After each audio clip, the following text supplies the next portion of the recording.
سے دور رکھنا دعاؤں میں اور ویسے بھی, کیونکہ جب آپ کسی چیز کو کریڈٹ دینا چھوڑ دیتے ہو نا, اللہ آپ کو کریڈٹ دینا چھوڑ دے گا.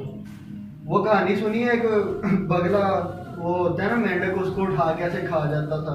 اس کو دیکھ کے ایک بندے نے تلوار والا کرتب سیکھا, ہر کسی کو دکھا رہا, شہرت حاصل کر لی اس نے.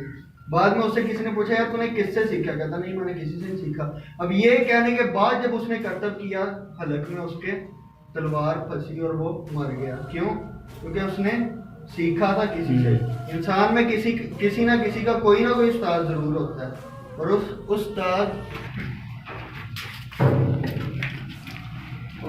استاد کا ادب اتنا ہی ہے جتنا کہ آپ کے ماں باپ کا.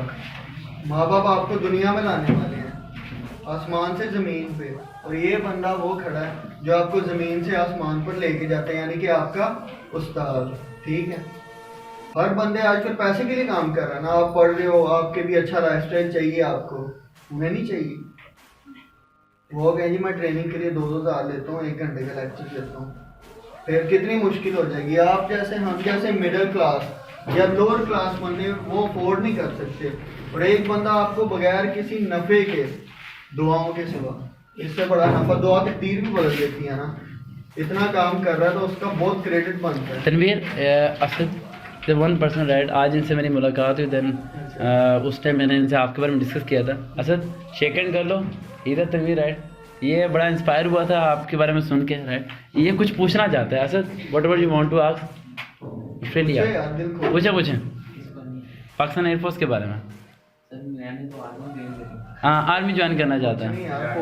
اب ایسے ڈیوائڈ کر دو گے تو یونائٹ کیسے رہو گے, مسئلہ تو یہ ہے نا.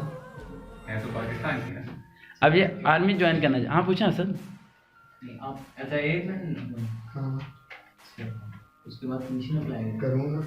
اچھا کمیشن کو کہا سر میں سلیوٹ نہیں مارتے رہنا چاہتا ساری زندگی. کلیپنگ کریں بیٹا.